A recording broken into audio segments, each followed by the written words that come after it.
Olá, meus queridos, meus amados irmãos em Cristo, família de Deus, a graça e a paz do Senhor Jesus. Olha, mais uma vez eu aqui para gravar o nosso devocional de hoje.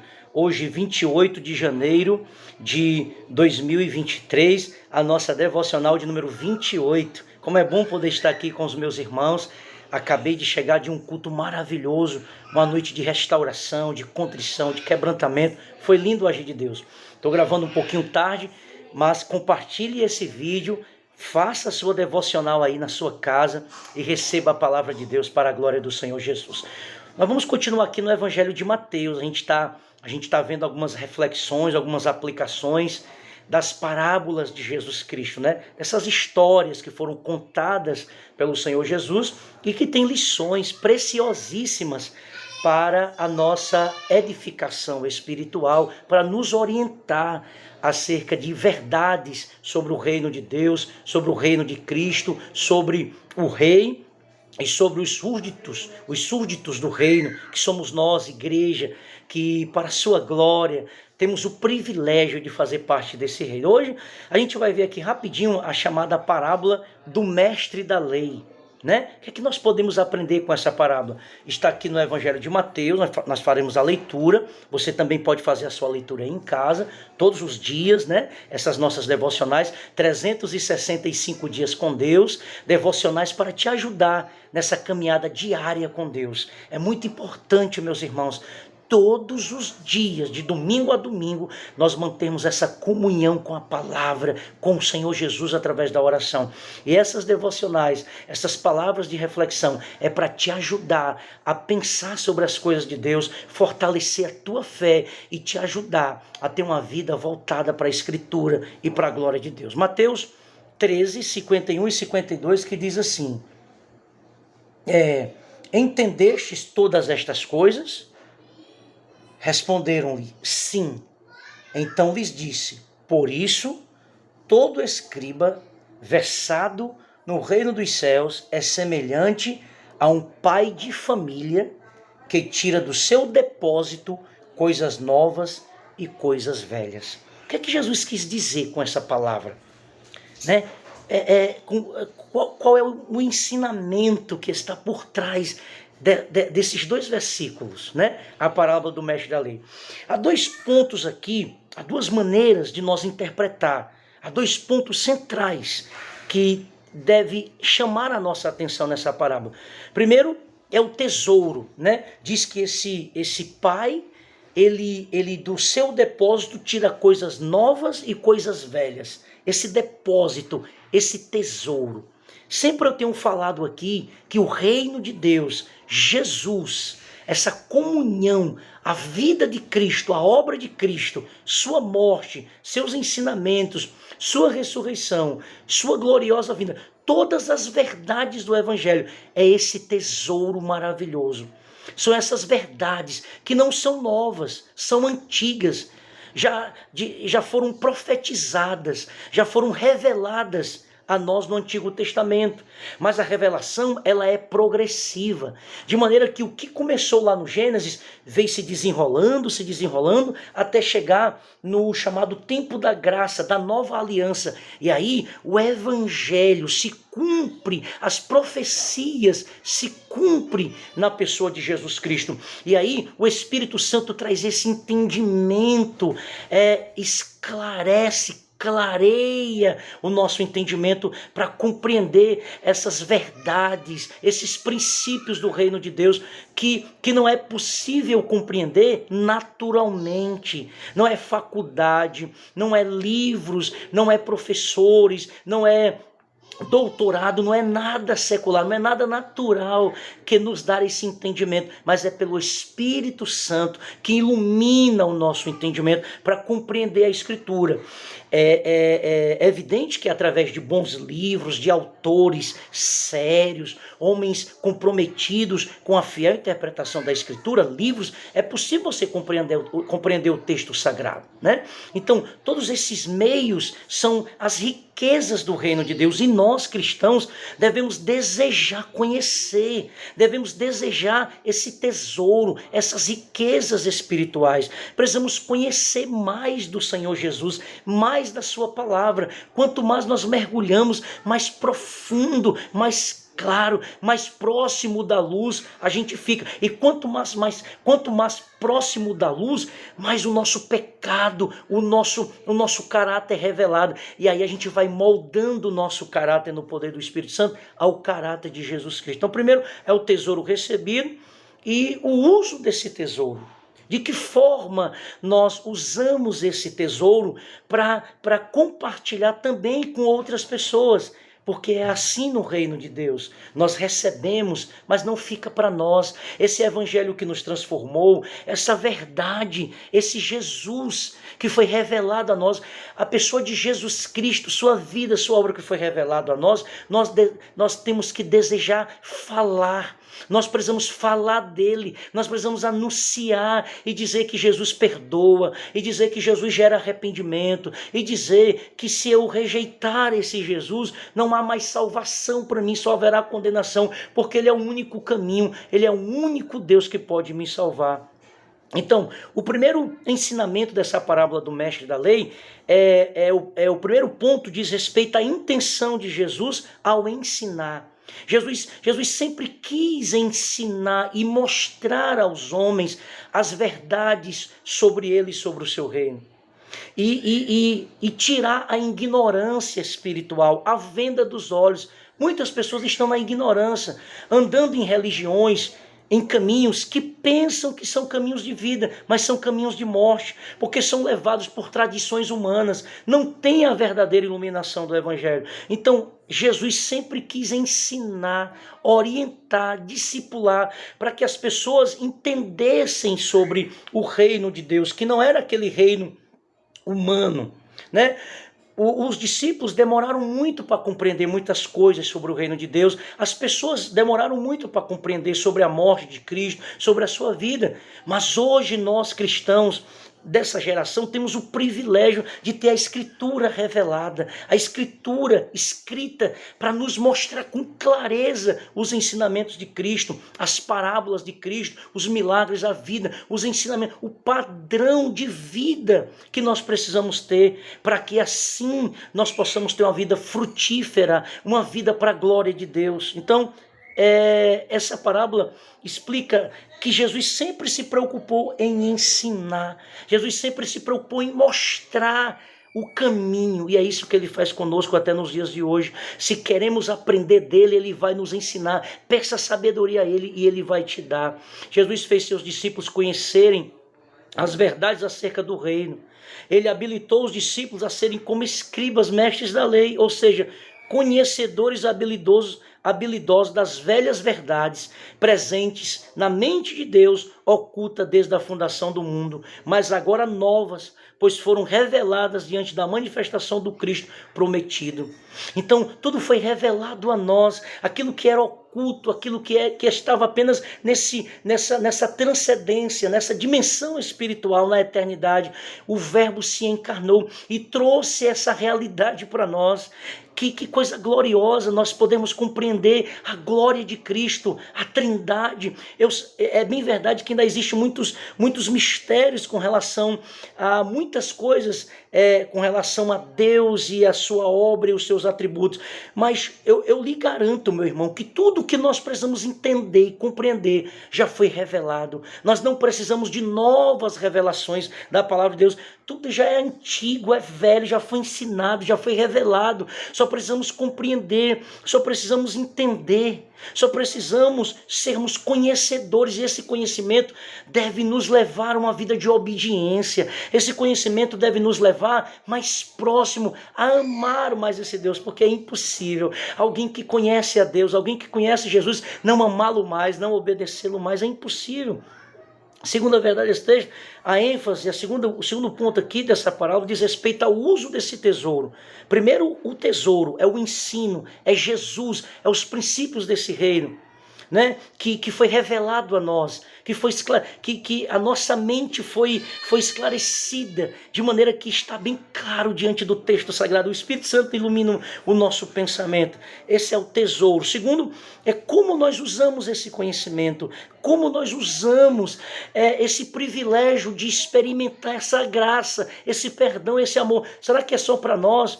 Muitos crentes, muitas pessoas quando se convertem ficam orgulhosos, não falam mais com as pessoas, não pregam, não anunciam, ficam indiferentes às pessoas, se achando melhor do que elas. Não, nós não somos melhores do que elas, somos privilegiados por receber essa revelação, esse evangelho, esse tesouro, mas temos que compartilhar com o nosso vizinho, na escola, no trabalho, em qualquer lugar. Temos que falar, temos que anunciar, para que as pessoas, os eleitos também venham fazer parte dessa graça. Então os discípulos de Jesus aprenderam a usar as verdades acerca do reino de Deus em favor de si mesmo e em favor dos outros. Os discípulos aprenderam esse princípio, de forma que quando Jesus subiu, os discípulos deram continuidade à igreja, e aí a gente vê uma igreja cuidando das pessoas, a gente vê a igreja preocupada com a evangelização, a gente vê a igreja preocupada em anunciar, em transmitir as verdades do reino de Deus. Se você ler o livro de Atos, por exemplo, você vai ver a igreja pregando, a igreja avançando, a igreja anunciando o evangelho, porque é isso que nós temos que fazer. Não é ficar só para nós, mas compartilhar com os outros também. Então, por meio dessas verdades, que os discípulos que eram indoutos, eram sem culturas humanas, mas eles tiveram a sabedoria do Senhor Jesus, foram treinados para darem continuidade a essa obra. Então, eles deram continuidade de maneira que eles ficavam admirados. Como pode esses homens que não estudaram, esses homens que não têm nenhuma cultura, serem tão sábios dessa forma? Foi porque eles receberam conhecimento e ensinamento desse grande tesouro da própria sabedoria que é o Senhor Jesus Cristo. Então, por meio dessas verdades, nós encontramos primeiro direção para a nossa vida. É o que as pessoas mais querem, é direção para a vida. Tem tantas pessoas perdidas no mundo, não sabe qual é o sentido das suas vidas, não sabe o que fazer, não sabe por que nasceram. Acham que nasceram por acidente, mas não. O verdadeiro sentido da vida está na Escritura. A Bíblia revela o porquê que nós nascemos, para a glória de Deus, para viver os propósitos de Deus. Então, para aqueles que andam perdidos e que tentam muitas vezes achar sentido na vida, na bebedeira, nas prostituições, nas curtições da vida, não.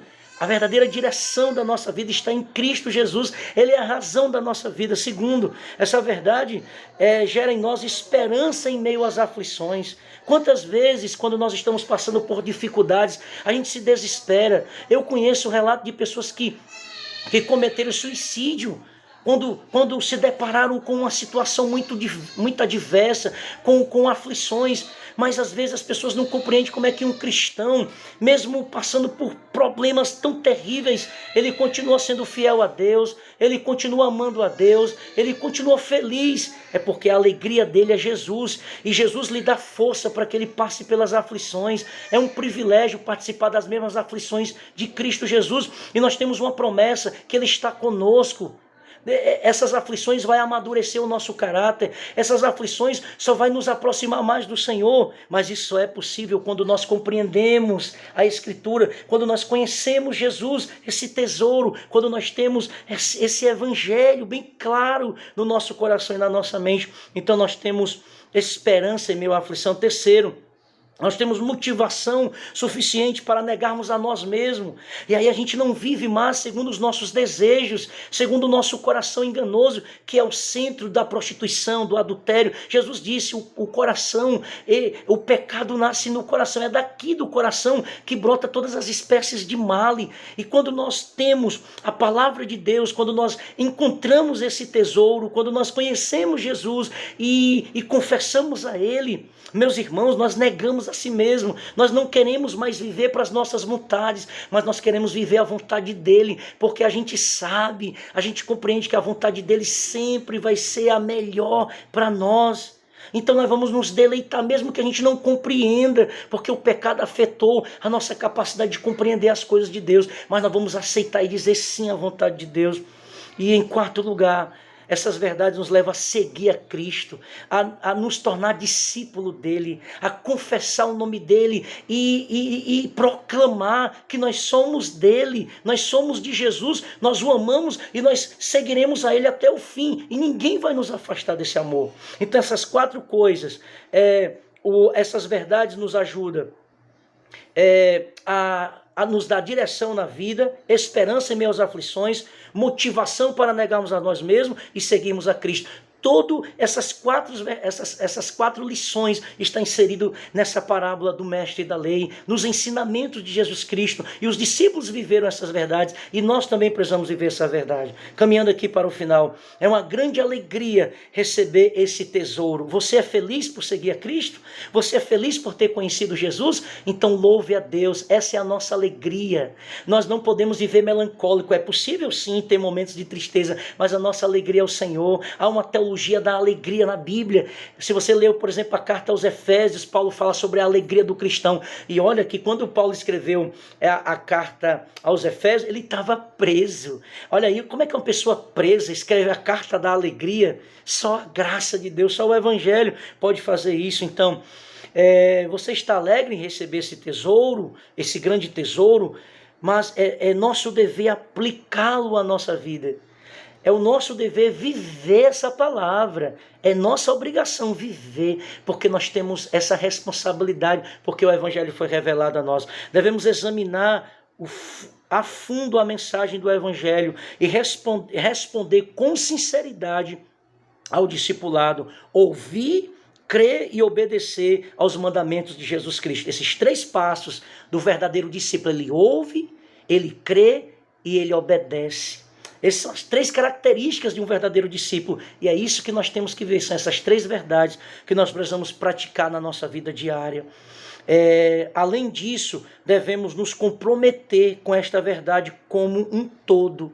Não é uma meia verdade. Devemos viver em todas as áreas da nossa vida esse evangelho. Não é uma banda, uma metade para Cristo, outra metade para mim mesmo, para o mundo, não.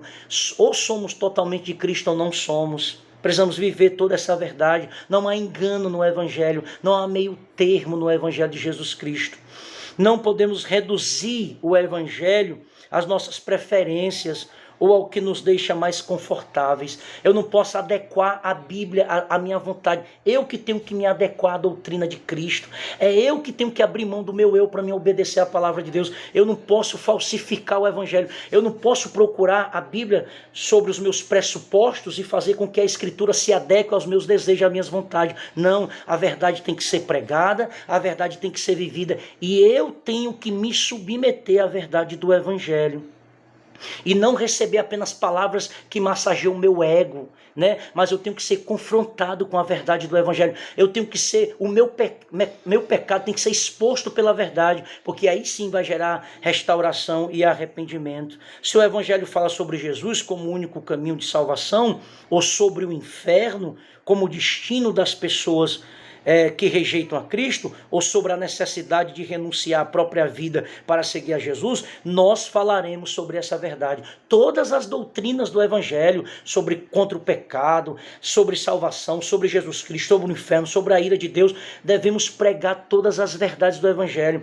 Eu ouvi até uma frase, até compartilhei na minha rede social, do Martin Lloyd Jones, quando ele disse que o falso profeta só prega amor. O falso profeta não prega santidade, o falso profeta não prega sobre o inferno, o falso profeta não prega sobre santificação, o falso profeta não prega sobre a ira de Deus, só prega amor. Venham, permaneçam como estáis, venham, porque afinal de contas ele não está preocupado com a vida das pessoas, apenas em dinheiro, em bem-estar. Esse é o falso profeta. Então, toda a verdade do Evangelho tem que ser pregado. E vai doer, mas vai ferir, mas é uma ferida à espada, como diz lá em Hebreus, a palavra é uma espada, mas fere para sarar, para moldar o caráter, para nos moldar a doutrina de Cristo. Então precisamos pregar e viver toda a verdade, e não apenas palavras que massageiam o nosso ego. O nosso tesouro é inegociável, não tem negócio, não tem troca. Não tem, meus irmãos, nem um milésimo de segundo, de barganha com as verdades do Evangelho. Não podemos negociar a palavra de Deus. Não podemos fugir dos princípios da palavra de Deus para a minha vida, para o meu casamento, para a minha esposa, para a vida do marido, para a igreja. Temos que pregar a verdade, temos que viver a verdade, meu amado irmão. Esse é o tesouro que temos. Estamos vivendo um tempo de engano, de apostasia, de heresia. E muita coisa vai acontecer nos últimos dias. E é necessário que se levante uma geração comprometida com a verdade. E é inegociável. Não negocie, você pastor, não negocie a sua igreja em tempos de política. Não aceite a teologia liberalista. Não aceite o pragmatismo. Não aceite o misticismo. Combata todas essas heresias com a pregação genuína do Evangelho. Pregue a palavra, ensine a sua igreja a amar a palavra, não negocie esses princípios. Você cristão, não negocie para agradar homem nenhum, agrade a Deus, importa muito mais agradar a Deus do que aos homens. Louvado seja o nome do Senhor Jesus.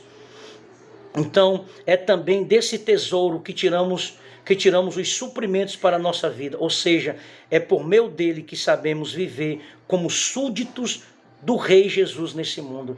A palavra é o alimento para a nossa alma. A palavra é quem nos norteia em meio a um mundo de treva. A palavra é luz. Quem anda na palavra não anda em trevas. Então que você ame a palavra de Deus, que você conheça a palavra de Deus, que você seja um mestre da lei. Jesus está falando aqui que o mestre da lei, quando conhece a palavra, ele tem habilidade. Por quê? Porque ele já tem conhecimento. Mas esse conhecimento não tem que ser apenas a inchar a cabeça de informação, mas isso tem que moldar o caráter e nos levar a viver uma vida de fidelidade, de santidade e para a glória de Deus. Que essa palavra esteja no seu coração. Compartilhe esse vídeo, dê o seu like aí, participe de todas as devocionais. Deus te abençoe e até amanhã, em nome do Senhor Jesus.